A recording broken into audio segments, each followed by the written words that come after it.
few months ago, I, a 38-year-old male, filed for divorce after I caught my ex-wife, 32 female, in an emotional affair with another man. I tried to stay friends with her for the sake of our kids, but recently, she started dating another guy. I'm not gonna lie, it hurt. Not only because it's only been a few months since we divorced, but it feels like she hardly has any remorse for what she did in the first place. This new guy is only 21, and she constantly goes on and on about all the things he does for her whenever he comes around. Like, why the hell would I want to know about that? I finally had enough and said, screw it. I'll be a petty POS and ruin our relationship like she did ours. Boy, was it easy. I created a fake social media account, found some pictures of a random pretty girl online. I really am sorry to the random internet girl whose pictures I used. But then I went to work. I added a few random people to make the account look legit, and eventually added my ex-wife's new boy toy. I started messaging him off and on, just pretending to get to know him, and eventually, quite quickly if I'm being honest, he started to get very flirty. I did send him some cleavage shots, again, some random girl that didn't show her face, one that looked believable to be the girl on the fake social media account. Maybe about 2 weeks into my interactions with him, he began to throw around the idea of meeting up to have sex, and I definitely went for it. I set up a day and time to meet at a hotel, and he agreed without any hesitation. A day later, I drove to the hotel having no intention of confronting my ex-wife's boyfriend, but I wanted to get a photo to prove what he was about to do. Sure enough, the idiot shows up. I take the pictures that I wanted, and I waited for him to leave. It was actually hilarious watching him pace around, then eventually start blowing up my fake profile with messages, asking where I was, and calling me a cock teaser, along with every other name you can imagine. Eventually, he gave up and left the hotel. Now, I had saved all of my interactions between the two of us, the texts, the pics, and finally the pictures of her boyfriend attempting to meet up with a random girl for some cheap hotel sex. I sent all of this to my ex-wife as this fake woman. Of course, my ex started blowing up the fake account, cussing me out, and saying that I was a liar, and that her boyfriend wouldn't do that to her, which I had to admit, had me literally on the floor laughing. I simply blocked her and sat back, just to wait and see what would unfold.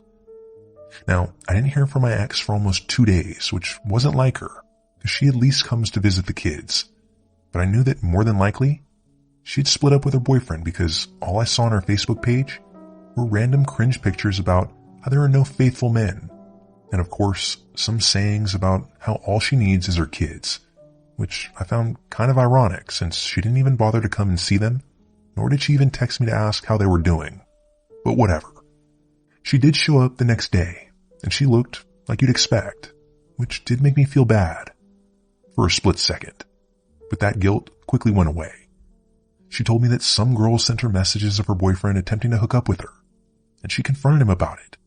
Of course, he denied all of it, but I guess she showed him all the messages I had sent to her as this fake girl, and then he couldn't deny it. She broke up with him on the spot, and I guess she went even further and told all of his friends and family what he did, and I guess people are really pissed with him, which I guess he kind of deserves, even though I baited him. You know what though? And this is the kicker. My ex-wife apologized to me. I think this whole thing hit her really hard and made her realize the pain she had caused me. I think it finally got to her the amount of damage that she had done to our family.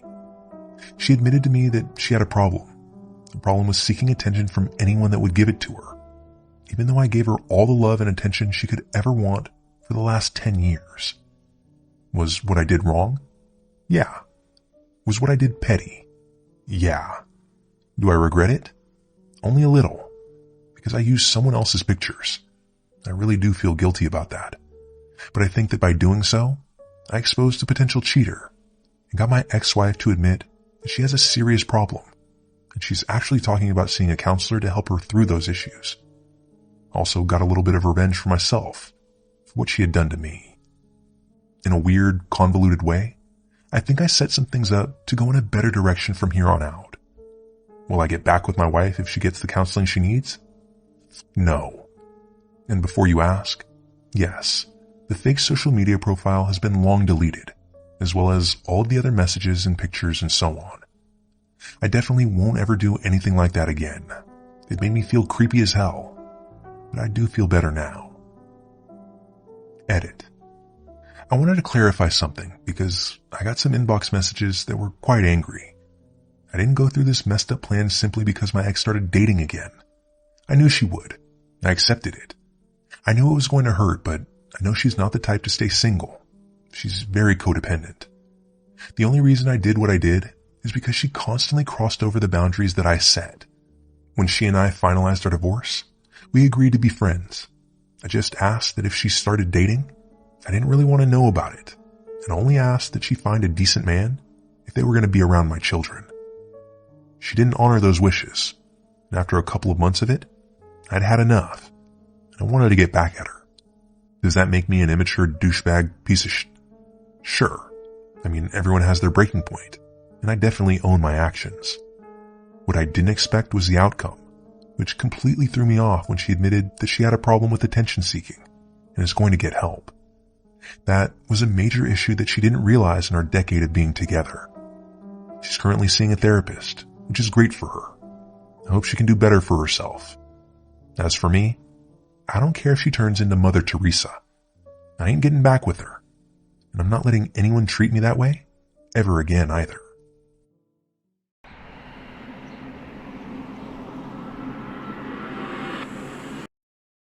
I never thought I'd be the kind of father who'd call CPS on his own daughter, and yet here I am. She's 15, just a kid herself. Now she's facing the possibility of losing custody of her 2-month-old son, my grandson, and I'm the one who made the call. When she first told us she was pregnant, I was blindsided. I didn't handle it well. In fact, I handled it terribly. I told her flat out that she had 3 choices: abortion, adoption, or raising the baby entirely on her own. I wasn't going to sugarcoat it. I told her I would not financially support the baby, and I meant it. This wasn't said out of cruelty, but because my wife and I literally couldn't. My wife hasn't worked in over a decade due to a disability. Her check barely makes a dent in our monthly bills. I work long hours, and we'd just sold our car and downsized our home to make ends meet. We were already stretched thin, and the idea of raising a newborn in that situation, it just wasn't realistic. I was scared out of my mind. For her, for us, for this upcoming baby. But my daughter insisted she was going to keep the baby. She said she could do it. While I didn't see this as ideal, we didn't abandon her. My wife made sure she had proper prenatal care throughout the pregnancy. She had access to doctors, to appointments, to everything she needed. We did our part to support her through that stage of it. But she was clearly and rightfully overwhelmed, and it showed. 5 months into her pregnancy, the baby's father, her boyfriend, vanished on her. He moved out of state to live with relatives and didn't even have the decency to tell her. She found out from a Facebook post. Then, one by one, all of his family members blocked her. So at that point, it was just us 3 in a too small house, trying our best to keep our heads above water. I held firm on what I'd said before. I told her I'd be a grandfather, but not a stand-in parent. That meant that if she couldn't provide, I would have to step in, and not in the way that she'd want. Once the baby arrived, and the hospital stay was done, and the settling in commenced, my daughter didn't go back to school. She dropped out. She took a part-time job, but didn't pursue her GED, even when I offered to cover the cost of the classes and the test. She said it was too much, too overwhelming. Meanwhile, she just seemed to assume that my wife would be her live-in babysitter whenever she needed to work or rest. From there, though, it only seemed to get worse. Feedings were missed, sometimes because my daughter would forget, sometimes because she slept through them. She let her supply dip from not pumping, and then ignored it until she developed mastitis. She changed diapers infrequently, not because she was trying to be neglectful, but because she was trying to make a single pack last as long as she could. Money was tight, but it was the baby who suffered. My wife and I did what we could behind the scenes. We started using formula. We made sure he was gaining weight. We bought more diapers when we realized what was happening. We filled in the gaps, but those gaps kept growing. And no matter how much we tried to prop things up, we couldn't keep pretending she was managing on her own. She wasn't. She was neck deep, and at times she even seemed checked out. And though I never questioned her love for her son, she wasn't caring for him the way a child needs to be cared for. It wasn't intentional abuse, but it was neglect, constant and dangerous. I had told her what would happen. I had warned her that if she couldn't provide, couldn't step up, I'd call Child Protective Services. And I did just that. Not because I'm angry, not because I want to punish her, but because there's a 2-month-old baby who didn't ask to be born into this. One who deserves better than a 15-year-old who can't meet his basic needs, no matter how much she loves him. My wife backed me. She understood. But my daughter, she hates me now. She sees this as betrayal. And if I'm meeting her halfway, it just might be. There's a case open now. CPS has been coming to the house. And while they're still evaluating, from what I've heard, they're close to recommending removal. My daughter could lose custody. She might lose her son. And I'm the one who set it all into motion. It hurts like hell, but I stand by it. It's the kind of choice you hope you'll never have to make as a parent. Protecting one child by hurting another. And that's what this feels like. Like I'm ripping apart the only support system my daughter has left. Like I'm confirming to her that no one believes in her. But the truth is, I do believe in her. I believe she can grow. That one day she can be the kind of mother she wants to be. But right now, she isn't. She can't be. She's a child with a child, and love just isn't enough. I know people might judge me, say I failed as a parent long before this happened. And maybe I did. I didn't catch things early enough. I didn't push hard enough for her to take her GED. Maybe I should have stepped in sooner or differently. But I've never let that baby suffer. Not once. And I didn't leave my daughter to flounder either. We made sure she had medical care. We supported her through the pregnancy. We tried to help her to adjust to this life that she chose, but there comes a point where tough love isn't enough. And someone has to act in the interest of the child who can't speak for themselves. So I made that call. And now I live with it. I'm not proud. I'm not looking for applause. I'm just trying to be honest. It's easy to say what you would do until it's your daughter on the line. Until you're the one holding your grandson at night because his mother is asleep again and hasn't fed him in hours.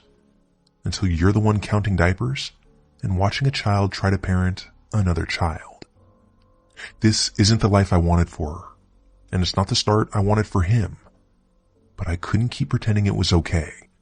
I couldn't keep covering for her until something irreversible happened.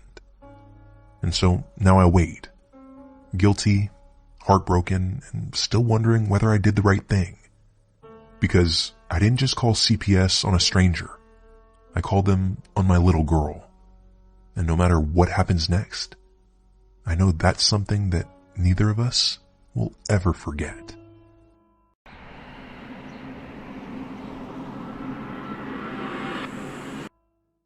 I know we all have these types of moments, the ones where little annoyances in life slowly build up until they bubble over into something that we wish we could take back.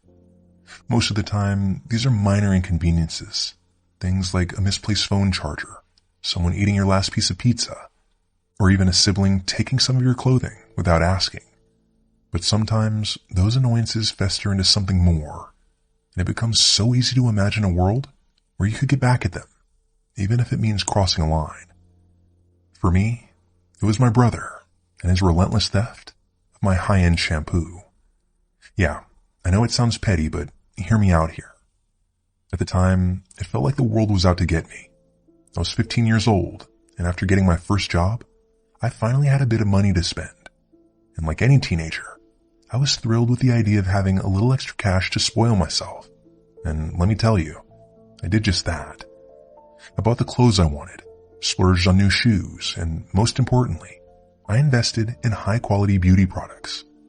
For the first time in my life, I could afford the good stuff.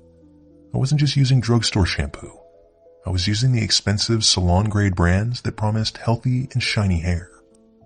I was proud of those small victories, being able to afford the things that I thought were once out of reach. But this is where my brother enters the story.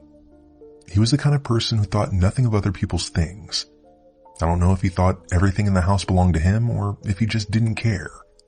But I quickly realized that my new luxury items were fair game to him.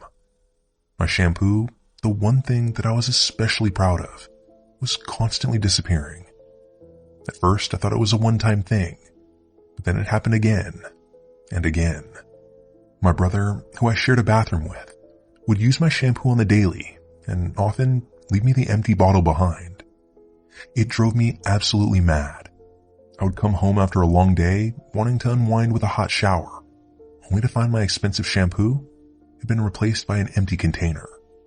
My initial anger was laced with disbelief. Like, did he really think that I wouldn't notice? Or was he just too thick to even care? The thought of all that precious shampoo swirling down the drain, wasted, made my blood boil. And each time I discovered his theft, it only made my frustration grow. I tried speaking to my parents about it, telling them how upset I was, but their response was always the same. You should learn to share. Share? That wasn't the point. I didn't want to share. I wanted to keep my nice things for myself, and frankly, I didn't think that was too much to ask, but no one seemed to understand that. So this was the moment that I began to think about revenge. I started imagining all the ways I could get back at him, some more elaborate than others. At first, I thought about just yelling at him. Then I thought about hiding my shampoo, but both of those seemed a bit too easy. I needed something more. I wanted something that would really drive my point home. Something that would make him regret touching my stuff. That's when I got my idea. You guys know what Nair is? The hair removal cream? Now, I don't even know what made me think of it. It wasn't like I'd ever used it myself, but I'd seen it in stores, heard people talk about it. The more I thought about it, the more it seemed like the perfect solution. I mean, it was harmless enough, right? I wasn't going to do anything dangerous, just make his hair, well, fall out. Sure, it was a petty move, but to me, it felt justified. So one day when I knew he wouldn't be around, I went to the store and bought a little bottle of hair removal cream. It wasn't hard to find. I mixed it into my shampoo bottle, carefully blending it so that it would look, smell, and feel the same. I told myself that this was a harmless prank. I even gave him one final verbal warning, just to make sure I wasn't totally in the wrong. I told him in no uncertain terms that this new shampoo was mine and that he shouldn't use it. But, of course, he ignored me. Well, a few days passed, and I think that I started to notice it before he did. My brother's hair was thinning. At first, it was just a little bit. You'd really have to look to even notice it. But then it got worse. Small bald patches started to appear around his head. He didn't seem to know what was causing it, but I did. I watched as he combed his hair in front of the mirror, completely oblivious to what was happening. This made me regret it. I mean, I intended for his hair to fall out, but seeing it up close and personal didn't feel as good as I thought it would. I thought that it would be a harmless way to teach him a lesson about taking my stuff, but seeing the splotches on his head made my own panic set in. My brother's hair was falling out, and I couldn't undo it. I watched him over the next few days as he tried to figure out what was wrong. He continued to lose his hair, and the patches only grew. Eventually, our mom took him to the doctor, and he was diagnosed with alopecia, a condition where hair falls out in small patches. The official diagnosis made it all too real for me. I kept quiet though, because now I was scared. His new treatment regimen was a bit harsh. He was prescribed a special shampoo that, according to the doctor, would help him deal with his condition. The smell of the shampoo was awful, but he used it every day, convinced that it was the only way to keep his hair from falling out completely. I could only watch in silence, feeling like a slightly terrible person. I never admitted what I'd done. It was far easier to pretend that I didn't have anything to do with it. The truth is, I thought it would all blow over eventually. I thought the hair loss would only be temporary, and it was. But my brother has carried this diagnosis with him for over 15 years now. He's kept up the use of the special shampoo, and over the years, I heard a lot about his condition. It became part of his routine, maybe even part of his identity. He even talked about it like it was just another part of his life.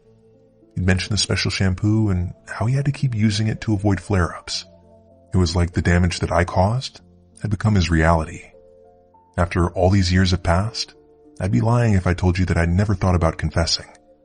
I thought about telling him the truth, about how his so-called alopecia wasn't an autoimmune condition but a result of my pettiness. But I didn't. I just can't. I still feel guilty every time I think about it. My brother has no idea that I was the one who gave him this condition that he's had to live with for all these years. Every time he talks about it, it feels a bit like a punch in the gut. I know that I could have told him the truth, but I didn't. It's been too long now, and I'll be the first to admit, I'm too much of a chicken to try to confront it now.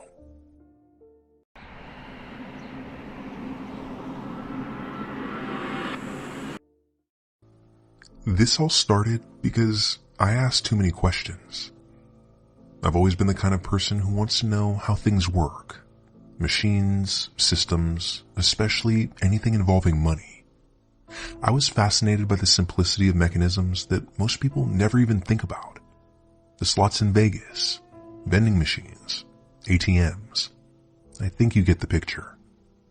One day, I was talking with someone who understood a bit about those systems, and he explained how coin-operated machines worked. The machine checks the coin's size, weight, sometimes even its magnetic properties. Pretty simple tech, but still clever. That little explanation stuck with me far longer than it should have. Then I got curious. What about bills? The newer machines at the time had just started accepting paper money. How do they verify what's real? So I asked, and instead of an explanation, the guy just said, that's information they don't really like to give out, because if you knew, you could probably fool them. That was it for me. That was the spark that I needed. I wasn't thinking about fraud or scamming anyone. It felt more like a puzzle. Like, could I make a machine think it had just been handed a real bill? Only once. Just to see if I could pull it off. And like the idiot that I was at the age of 20, I decided to try. This was around the year 2000, so YouTube didn't exist yet, and how-to guides on this type of thing weren't out there. I had to figure it out myself, so I started experimenting. For what it's worth, I'm from Canada, but I think all of our terminology surrounding money is pretty much the same. I went to the bank one afternoon, withdrew a handful of bills of all amounts, a couple fives, a few tens, and a 20. I studied them closely, and the first thing that I noticed was that each denomination was a slightly different size. That felt not only intentional, but important. I had an old flatbed scanner, as well as a crusty inkjet printer. Nothing fancy, but I scanned both sides of the bills, flipped the paper around, and printed the images back to back.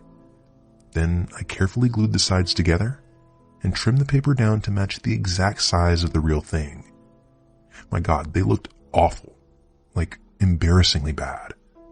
The paper was wrong, the ink was low quality, the colors bled slightly, and everything else was just a bit off. You could never hand one to a person and expect them to think it was the real thing. But machines? I was hoping that was a different story.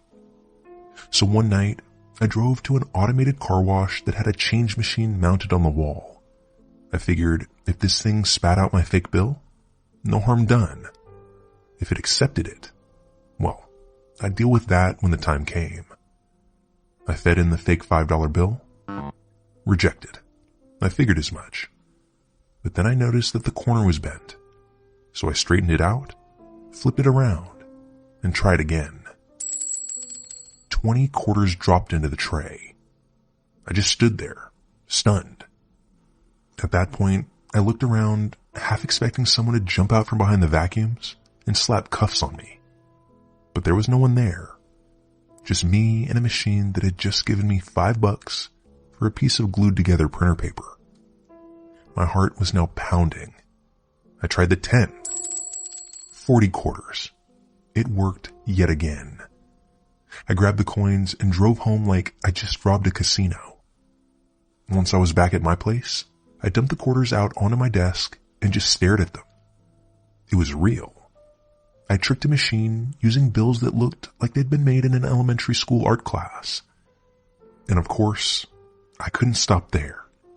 I made another set and went to a different car wash across town. I tried the 10. Same result. 40 quarters. Then I gave the $20 bill a shot. No luck.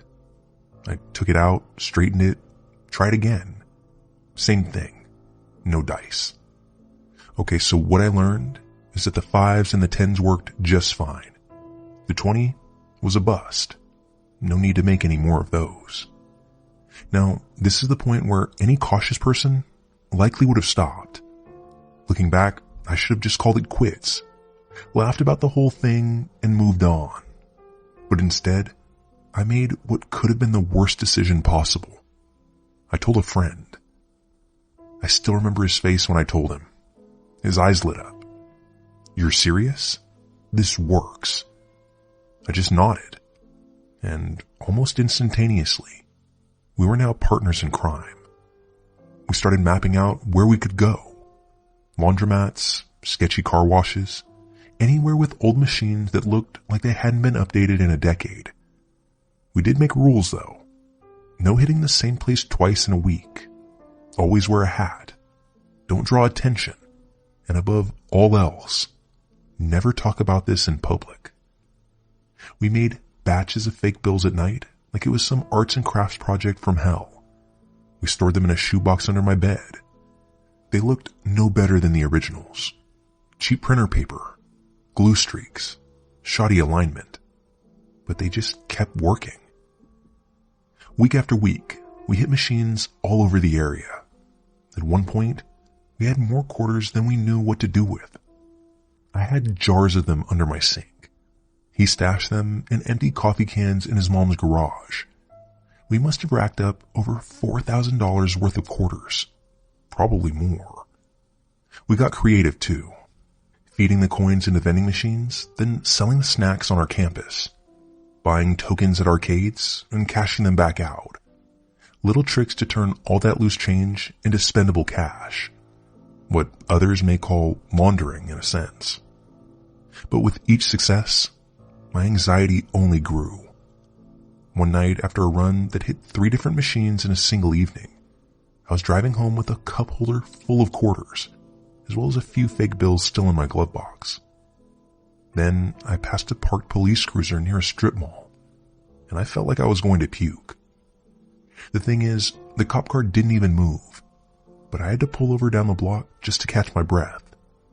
My heart was hammering inside of my chest. That was actually my wake-up call. The next morning, I looked around my place. There were coins absolutely everywhere. That shoebox still full of fake bills under my bed. And I just thought, what the hell am I doing? This was never supposed to go this far. I wasn't a criminal. I wasn't even good at this. And I knew that I wasn't cut out for it. The only reason I hadn't been caught yet was sheer dumb luck. I called my friend and told him I was out. He pushed back at first, said we'd been careful, that we hadn't done anything wrong to anyone. But I knew better. Neither of us were masterminds. We were just 2 idiots getting lucky. I shredded the remaining fake bills, took the quarters, and slowly spent them over the next few years. I paid in change at places where I could. I fed them into random Coinstar machines. Any homeless person I came across, they were getting handfuls. Anything that I could do to get rid of the evidence. To this day, I still don't fully understand why those machines accepted the bills in the first place. Maybe it really was just about the size. Maybe the tech was outdated garbage. I guess it's also possible that no one ever expected someone dumb enough to try it with glue and a desktop printer. I don't know. But what I do know is, I got away with it. Somehow. No fines, no arrests, just a few $1,000s in coins, and a knot of guilt in my stomach that took way too long to untangle. Now, I've got a regular job, a family, and a completely normal, non-fraudulent life. But every once in a while, I'll hear the sound of quarters dropping into a tray, and just for a split second, I'll remember that time that I fooled the entire system. Still thankful that I didn't completely screw my life up over a pocket full of change.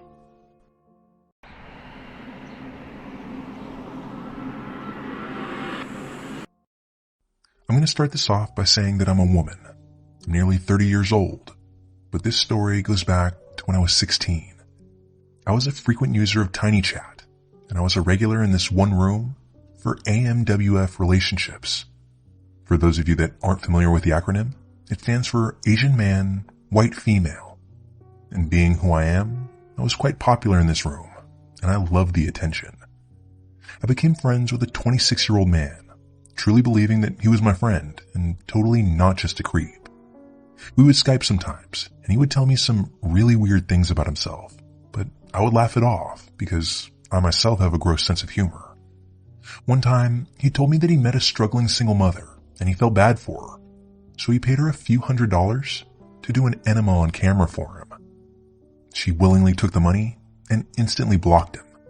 He said that he was so upset because he was just trying to be a good guy and help her out because she seemed desperate for money.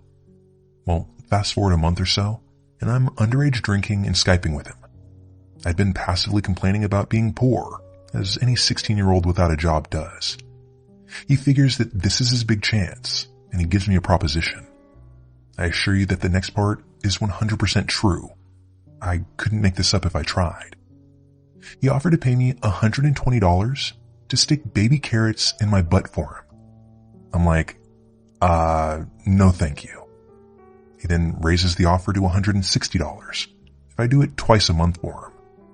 I tell him, hey man, I respect your kink, but keep that shit away from me. He keeps trying to convince me and offering better prices. Meanwhile, I have another chat open with a bunch of friends from 4chan. I tell them what's up and ask if one of the boys wants to do me a favor when the time comes. That's when I sheepishly agree with Carrot Guy that I'll stick baby carrots up there and ask him when he wants me to do the deed. He says, right now. That catches me off guard because he was at work in his cubicle at the time. I'm like, won't people see? He tells me that he'll go into the parking garage. So I go to my kitchen and realize that we only have regular carrots. So I grab a few of those and a knife, and I tell him that I'll just cut them to baby carrot size. Now, picture a dweeby 16-year-old whittling away at some carrots with a knife, while a 26-year-old Asian man watches from his office cubicle, dictating how big she should cut them. Every time I would hold up one of my creations to the camera, he would tell me to go bigger. Well, let me tell you, the end results were at least 3 times bigger than any regular baby carrot. When I was nearly finished with the preparations, he made true on his promise and relocated to his car in the parking lot. That's when my head jerked around in the direction of my bedroom door, and I scrambled to hang up the Skype call, clearly in a panic. I enter the 4chan chat and tell them that Project Butt Carrot is a go. One of them calls Carrot Guy, pretending to be my furious and overprotective father. He asked Carrot Guy if he knew that what he was doing was illegal and could put him in prison. Carrot Guy sounds fucking terrified and is apologizing profusely. I'm listening in on the call myself. My father tells Carrot Guy to send $500 to my PayPal, and he won't call the cops. Dude does it without hesitation. I bought Christmas presents for all of my friends that year. Never spoke to Carrot Guy again. I also didn't eat carrots for a long time after that. Epilogue. At around the age of 22, I moved across the country to the city that Carrot Guy lived in. No big deal there. It's a really big city. But imagine the adrenaline rush when I'm walking down the street and pass a familiar face on the sidewalk. I had to legit do a double take. Never in a million years did I think that I would come face to face with the one and the only Carrot Guy. But there he was. Luckily, he didn't recognize me, as my appearance had radically changed since I was 16. But that didn't stop me from looking over my shoulder for the rest of the day. I want to say that I have no regrets, but honestly, I have a few. One of them is that I didn't ask for more money, as he had a nice job and he could have afforded it. Another is that I didn't just go to the authorities. Sometimes I wonder if he really learned a lesson from this, or if he went on to prey on other teenagers, and I could have saved them. Edit. Wow, I didn't realize how angry this would make people, so I'm going to clear a few things up. First, this story is kind of funny, so I tried to work that into my narration, and wrote my 2 regrets in a way that I thought would be funny. Yeah, I do wish I got more out of the deal, because now that I'm an adult, I realize that $500 ain't shit. More importantly though, I really do regret not calling the cops. However, as dumb as they are, I had my reasons not to. The biggest reason at the time was that I didn't want to ruin the guy's life. I had gotten to know him over a period of almost a year. He painted a sad picture of himself to me so that I would pity him. And even though he was preying on me, up until that point, I viewed him as just my friend. When you're a young girl in a predatory relationship like this, you don't notice the red flags, not like an adult would, and you don't know the proper response. Extorting him for money was not the proper response. If I could go back to that moment with an adult view of the situation, I would have called the cops immediately, but I didn't, and I'm not able to do that. Time and time again, I think about reporting him still, but I no longer have access to the Skype account that I used to talk to him. And on top of that, unless they've recently changed it, when you log onto a Skype account with a new computer, it doesn't carry over old conversations. I have no idea if there's a way to recover them, but if there is, hit me up, and I can provide sweet proof of this whole thing, provided I can remember the email and password of the account itself. But yeah, I probably shouldn't have blackmailed him. However, he probably shouldn't have tried to buy literal CP.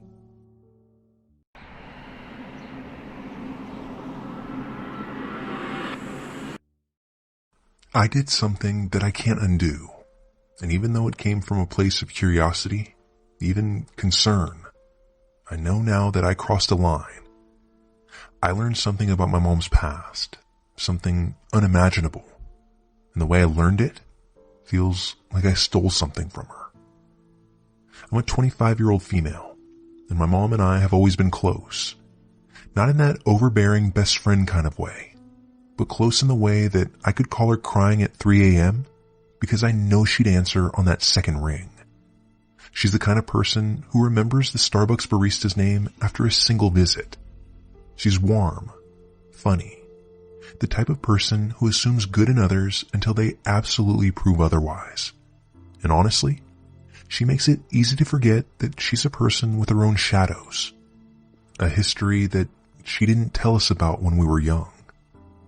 Last month, I was at my parents' house helping my mom with some of her spring cleaning. Simple stuff, really. I was sorting through a bin of random paperwork when I noticed a single page sticking out from a folder. It wasn't even fully visible, just the corner of it. But it was the end of the title that caught my eye. Something ending in, "as a rape survivor." I hesitated when I read that. I knew that this likely wasn't meant for my eyes. Every instinct told me to close the folder and just move on. But my curiosity won out, and I hate myself for that.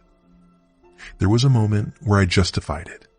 I told myself I needed to know, that maybe it was about someone else, that maybe this was something we were all supposed to see eventually. I even convinced myself that whatever it was, it couldn't be that bad. I mean, this was my mom. She's always been strong, bright, resilient. We knew she drank like a fish in college, had 1,000 friends, and always had a date for every formal. If something had happened to her, surely we would have known. She would have told us. And besides, I thought, how bad could it be? Probably one of those gray area stories. A situation blurred by time and changing social norms. Something messy, but survivable. Something that I could file away in my brain under uncomfortable, but not earth-shattering. So I opened up the folder, and then I read, and everything inside of me seemed to fall about 50 feet. This wasn't some story with softened edges. It wasn't a college hookup that she regretted, or a night gone wrong at a party. It was the kind of thing that some people just don't survive. It was exactly the kind of assault you imagine when someone says the word rape out loud. The kind you hope to God only exists in the worst corners of true crime podcasts. My mom was 24. It was actually her birthday. She was coming home to her apartment, and two strangers, both armed with guns, dragged her into the alley behind her building. They attacked her, violently and simultaneously. She wrote about it in detail, not for shock, but because the truth is way worse when it's vague. She wrote about the concrete pressing against her back, as she remembers one of them forcing his knee into her chest so she couldn't scream, how she stared up at the sky that didn't even seem real, how the sound of traffic just beyond the alley kept playing in her ears, as if the world was still going, while she was being utterly destroyed. It made me feel sick, like physically sick. I had to stop reading halfway through and sit on the floor just to keep from throwing up. But she kept going. She wrote about how the people in her life reacted when they learned, how her new boyfriend at the time broke up with her pretty much on the spot, how friends pulled away, how even well-meaning people asked if she'd been drinking that night or what she was wearing. She wrote about how some men she used to know stopped looking her in the eye, and how others looked too long. Either way, it was like she became a different kind of woman to them, a tainted one. But even as she detailed the worst moments of her life, she did it with the same empathy she brings to everything she does. She didn't center her pain as much as she reflected on how others responded to it. She used her trauma like a mirror.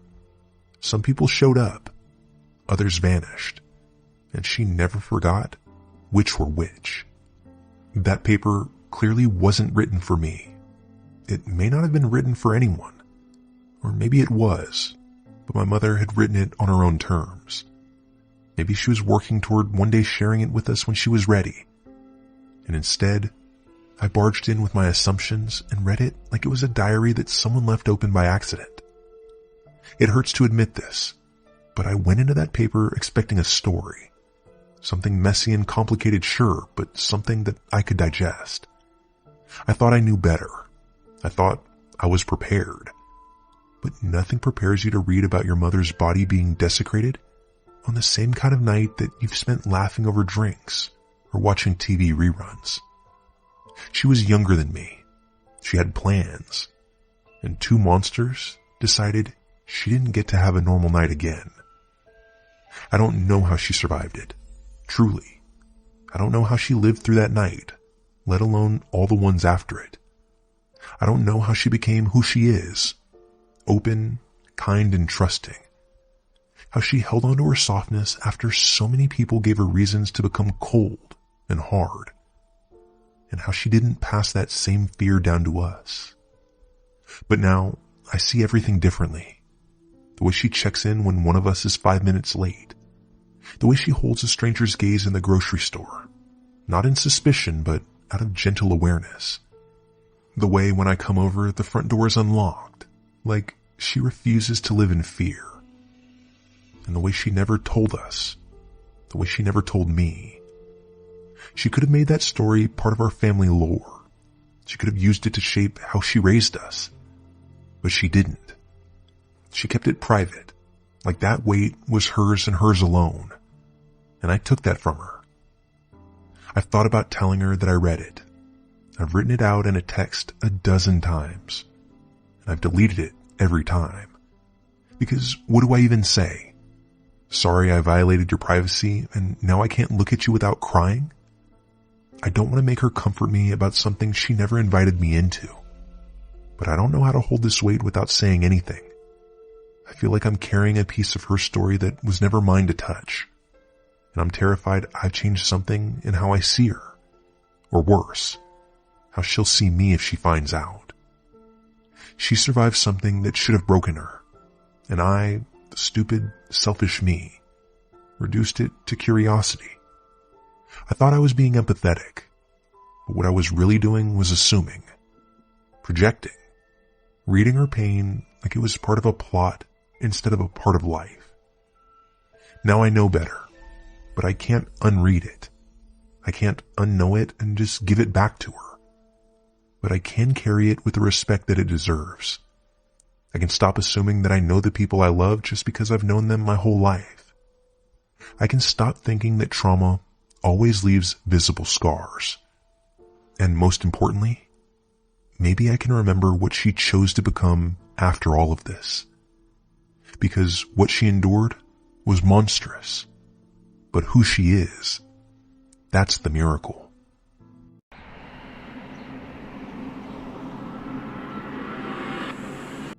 Both my daughter and my husband died.